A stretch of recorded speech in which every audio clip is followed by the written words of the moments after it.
welcome to today's episode of Afro Scientific Spirituality. My name is West. If this is your first time on the channel, you are highly welcome. This is a place where we'll separate the facts from the fiction, the science from the superstitions, and the concept from the misconceptions about African spirituality. Today, I am going to be talking about a very interesting and deep topic. This is the use of ley lines in African spirituality and how to harness the power of ley lines in your rites, your rituals, or your prayers. This is a very deep aspect of African spirituality and a very powerful aspect. And today I want us to dive into it. Okay. Before we proceed, we need to know what are ley lines, first of all. The phenomenon they call ley lines are simply known as energy centers in the earth. Okay, there's this thing you need to know about the earth. The earth is a living entity, and just like the human body, it has its own energy centers. You know, in the human body, we have what they call chakra points. These are the energy centers of the human body. The human body have 7 major chakras. Okay, in total there are over 120 something, but the major ones are 7, from the crown to the root chakra. We have 7 major chakras in general knowledge. Okay, these are our energy centers that control different aspects of our being. So in order to be spiritually enlightened or to be fully active as a human being, your chakra centers needs to be actually activated. Part of the reason you see people doing lots of meditation, soul searching, alignment, trying to balance their chakras, this is for them to be more spiritually active, to activate their spirit body so that they can become more sensitive to their environment, to the earth, and to activities around them. This is a part of the things we do in spirituality to activate our spiritual body. Okay, so in the case of the earth has its own major chakra points as well. Some people say it's 12, some people say it's 9, but we have thousands and millions of other minor chakras along the earth as well. So the essence of these ley lines is that the major points of the earth whereby the major energy centers meets, those place emits a kind of a high vibrational energetic frequency, not only into the earth but into the universe. So these points are known as points of power, places of power, whereby when you go there you can actually feel the energy coming out of the earth, and you can actually align yourself with that energy, and you can also put your own wishes, you can also impute your desire or your intention into those energy centers, and you can be able to broadcast this into the them into the whole universe. So this is the whole essence of tapping into the ley line frequency of the earth. Now these ley lines, they are not a new phenomenon. They have always been on the earth since the earth was created. Since the beginning of the earth, they always have these ley lines. And ancient people all around the earth, they have known about these ley lines. They have knowledge of them, and they have been using them since the beginning of time. The Chinese people, they call these ley lines dragon lines. They know about it, and they also use it. The Mayans, the Aztec people in South America, they call these lines spirit lines. Okay, the native aborigines of Australia, they'll call them dream lines.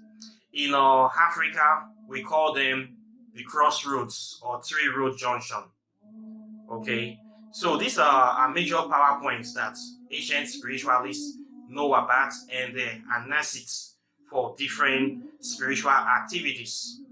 In the ancient time, what they do is that when these ley lines are discovered, normally they are going to set up a shrine in that very spot where people will be going to pray. People go there to offer sacrifices to different deities or to the universe. they use these ley lines as energy centers for transmitting and receiving information from other planes, other realms, possibly other planets as well. So what you will discover is that a lot of these energy centers, places where they have these ley lines in the world, you're going to see a very big temple on top of that spot. We have seen this in many places in the ancient world. In ancient Egypt, the place where they have the pyramid of Khufu is where they have the center of the biggest ley line, the most powerful ley line on the Earth's surface. Is that very point in Egypt where they have the pyramid of Khufu. So the ancient Egyptians, which are the ancient Africans, they know about this phenomenon and they were able to tap into it to build a very powerful transmitter, which is known as the Great Pyramid, whereby they were able to use it to generate immense source of power to be able to send and receive signals from different parts of the universe, and it's still there today. We also see this situation. We can see this in Europe. They have what they call the St. Michael's line or the Apollo line. This is a ley line that have lots of churches that was built on top of it with the aim that they use these ley lines to be able to broadcast their prayers into the universe. So when people go to these churches to pray, they will think that they are actually praying to their God, that is their God that is answering their prayers, but they don't know that this church were deliberately built on this ley line, so that when you go there to ask for something, for supplications or to give offerings, you are actually at a direct energetic spot whereby you can broadcast your signals directly into the universe, and you're going to get a very fast response because you are at a very powerful energetic center.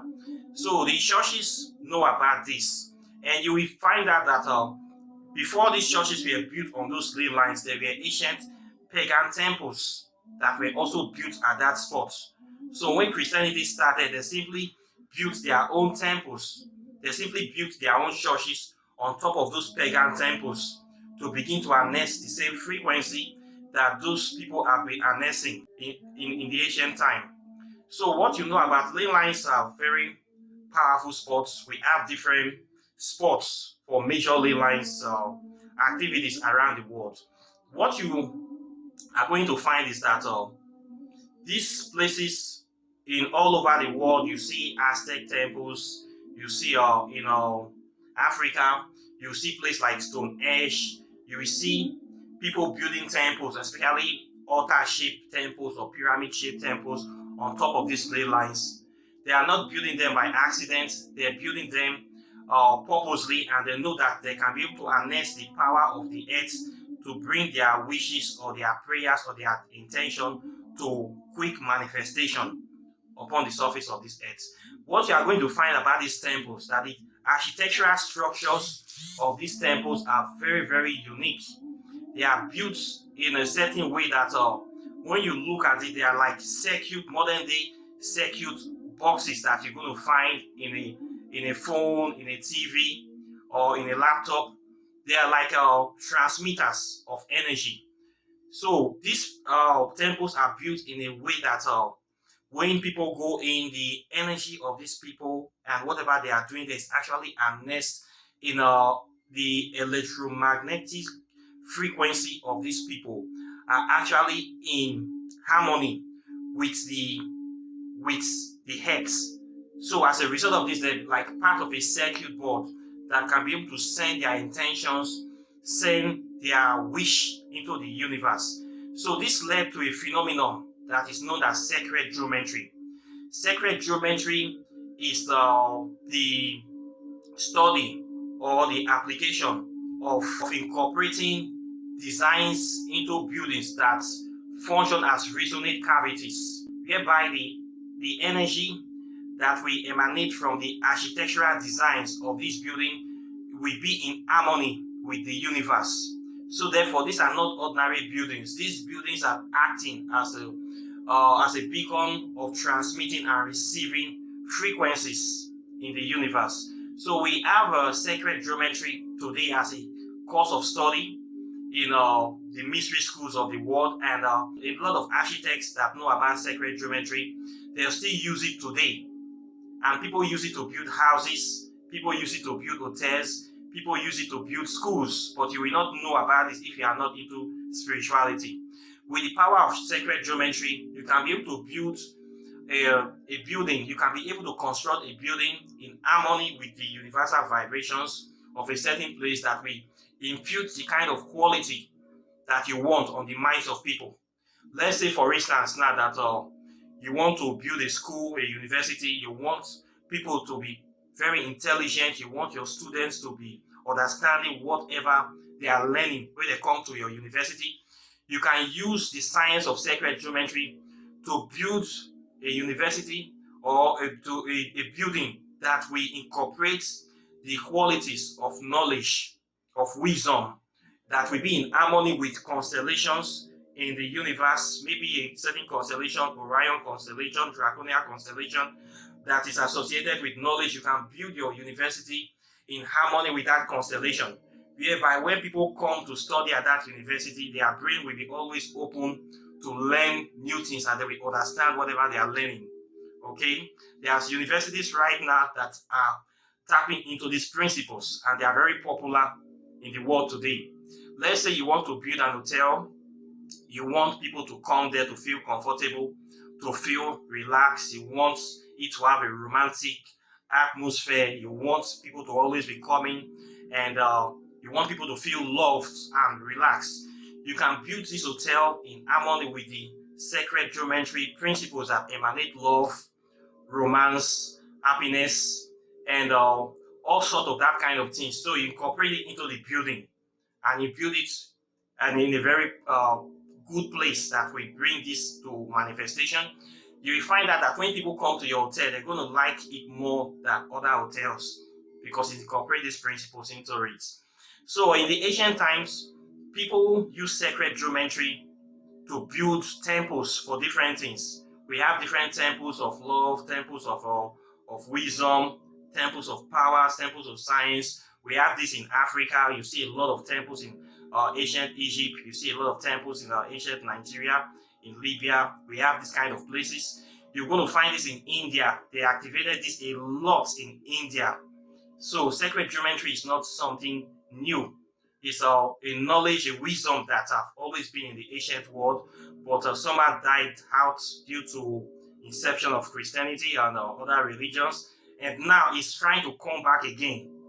So what these people do with this sacred geometry, they actually take advantage of the positioning of ley lines, and they use these ley lines for building their temples or any kind of thing they want. In the area of African spirituality, in West Africa, we also know about this knowledge and we use it a lot.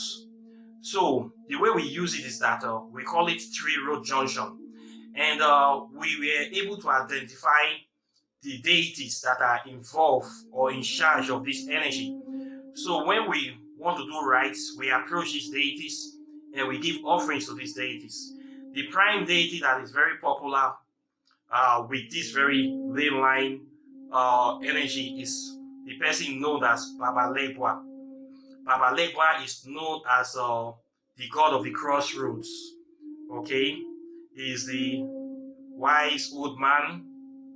He is the key master. When you want to go to the world of the spirits in West Africa, Baba Legba is the person you need to talk to before you talk to the rest of the lowers. We know him as Baba Legba. We know him as Eshu. We know him as Elegbara. In ancient Kemet, we know him as Anubis. So other deities also play this crossroad symbolism as well. Hecate is a crossroad deity. We have some other deities that are also crossroads deities, but in West Africa, Baba Legba is the main deity. Another deity at the crossroad is Baron Semidi. These are the spirits that stand between the gates of life and death. Okay, so what we do in Africa, we take advantage of this ley line phenomenon to a larger scale.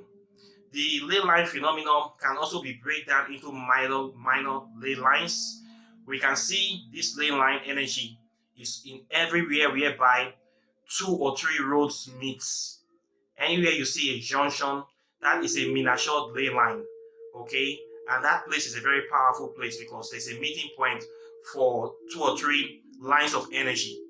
So when you want to do certain rites, you can go to that place to make your prayers, make your intention, and push your intention into the universe. It's going to go faster and quickly into the universe and manifest faster. So a lot of people in African spirituality, we take advantage of these ley lines to broadcast our signals into the universe. That's why you see a lot of people do rites in the junction. And in Nigeria, they call it 3-road junction. When you hear that word 3-road junction, most people are usually afraid because they know that it's a very powerful rite. And you are going to meet a lot of deities there, and most of the deities that are there are of the darker spectrum. There's light deities, then there's also dark deities there as well. So you can meet a lot of spirit there because you are dealing now with the entrance into the spirit world, because that very point is the energy center of the earth, and is a gateway into the spirit world. So if you want to meet the spirits of the earth, that is the place you need to go. Okay, that is the spot you need to do your rites. So if you want your rites to be more powerful, or you want to have direct encounter with the spirit world, you need to be going into you need to be doing your rites at the 3-road junction, because that is the gateway. That is where you're going to meet people. If you really want to have spiritual encounters, you need to be doing your rites there. So the 3-road junction is a very powerful spot. It is not something to be toyed with. You don't go there to misbehave. You don't go there to dabble. If you think what I am saying is a joke, you go there to dabble, you are going to be very, very sorry. I'm telling you this, you are going to be very, very sorry. You don't joke with 3-road junction rites, because that are gateway to the direct spirit world. So you have to be very careful. We have different rites we do. Some are good rites, some are of the darker spectrum. But anything you want to push, any intention you want to push into the universe, that is the gateway that you can use to tap into the soul, the spirit of the earth, because that is the chakra point, energy center of the earth. So people that are serious in their dealings, this is what they do. Okay, this is how you tap into the spirit of the earth. You take your offerings there, you make your supplications there. You can go there in the night time, you can go there in the daytime, depending on where you want. You have time. If you are living in a place that you have privacy, depending on the kind of spirit you want to meet, you can do your rites in the daytime, but most people go in the night because of privacy. Okay, so we do a lot of rites there, and that is the gateway to the spirit world. Okay, so in African spirituality, what you do is that you say your prayers, you give your offerings to the deity, you drop it there. Sometimes most times when you do it, you don't look back. You go home, you don't turn back till you get home. Okay, what is done is done. You don't think about it. You just go home. You do not look back. Okay, so people do a lot of rites there. In the coming videos, I will be talking about different rites you can do at the 3-road junction. I have talked about some before. Some I cannot talk openly on this channel. So if you want to know how to do 3-road junction rites, effective ones, you should register for my class, or I talk about these things in details, and you will know how to do a lot of these 3-road junction rites. These are the most powerful rites, and if you really want to have direct spiritual encounter with the spirit world, you need to go to the gates of the spirit world, and this is where you are going to witness the power of African spirituality stand face to face. Okay, so I believe I have said enough today on this subject. Questions or comments are welcome. Like and share this video, subscribe to my channel, hit the notification bell close to the subscribe button so you'll be the first to get my videos as soon as I release them. And if you're interested in learning about African spirituality, register on my site. If you want to know about the scientific validity of African spirituality, you can also buy my book. And apart from that, I wish you a very wonderful day, compliments of the season, and I'll be seeing you in the next video. So take care and bye. Peace.